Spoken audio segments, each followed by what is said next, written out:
So today, Esquire published an article titled, "How Can We Not Love Obama?" Which can only mean one thing. It's time once again to play, Is This Real? Yeah. Wow. Yeah. All right. This is where I present a news item to you, and you guess if it's real or not. In the Esquire article, Stephen March writes the following quote. Can we just enjoy Obama for a moment before the policy choices have to be weighed and the hard decisions have to be made? Can't we just take a month or two to contemplate him the way we might contemplate a painting by Vermeer or a guitar lick by the early 70s Rolling Stones or a Peyton Manning pass or any other astounding, ecstatic human achievement?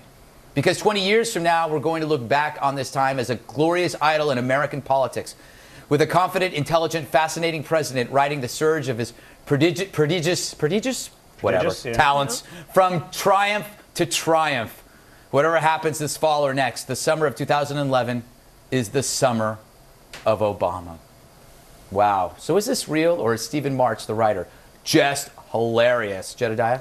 I think this was from the 2008 MSNBC election coverage. I think it's just the year's been plucked out. Yeah, I think it's real. Mark, what do you think? It's totally real. And I agree fully. This is the summer of Obama.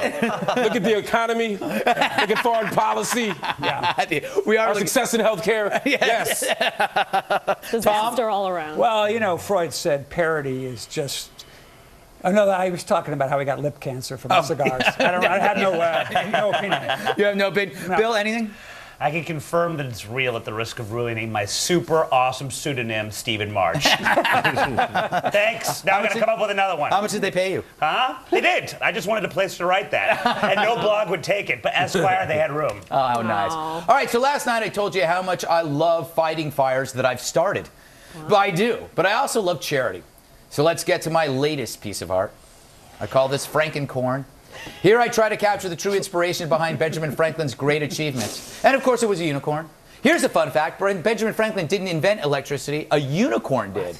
Franklin killed the unicorn, stole the idea, and then went on to use the money to open the Franklin Mint. His great-granddaughter, Bonnie Franklin, star of One Day at a Time, is still the president.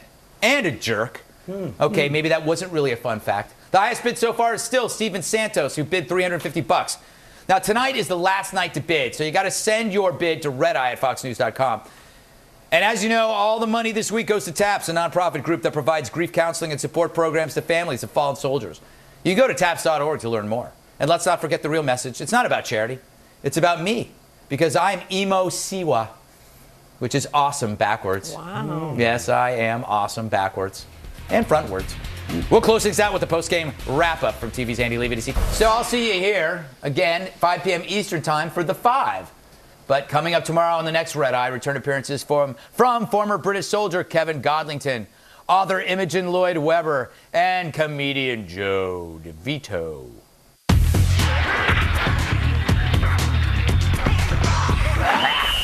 I love that sound. Time to go back to TV's Andy Levy for the post-game wrap-up. Thanks. Hey, Tom, you wrote for Seinfeld, Cheers, a whole bunch of other huge shows. Anything you wish you were writing for now or that you had written for?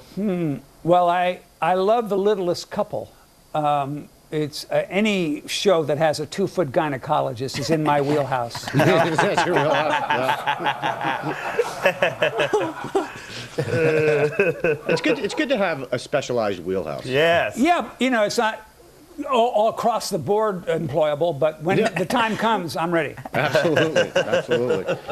Jedediah, you got a new column coming next week? Yes, new column at the Daily Caller. The topic will be Sarah Palin, so we got to shake it up a little bit. Wow. Is it going to be a hard-hitting takedown? No, it is not. It's going to be hard-hitting, but it's not going to be a takedown. All right. Okay. It's going to be a take-up. Yeah. That's right.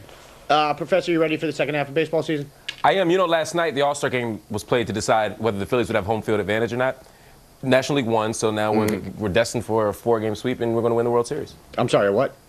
I said follow me on Twitter, everyone. Is that what you said? That's all I said. All right. Are the Mets still playing? Do you sweat the Mets? I didn't know the Mets still were part of Major League Baseball. Third place, baby. Oh, that's not bad for you place. guys. You guys usually plummet right about now, so you're doing No, better. that's you don't talk like that about my Mets. We don't plummet till September, sir. Fair enough. Fair Giants are in first place, I'll have you know. The San Francisco Giants, that is. See, I know my baseball. Go away. That was unnecessary.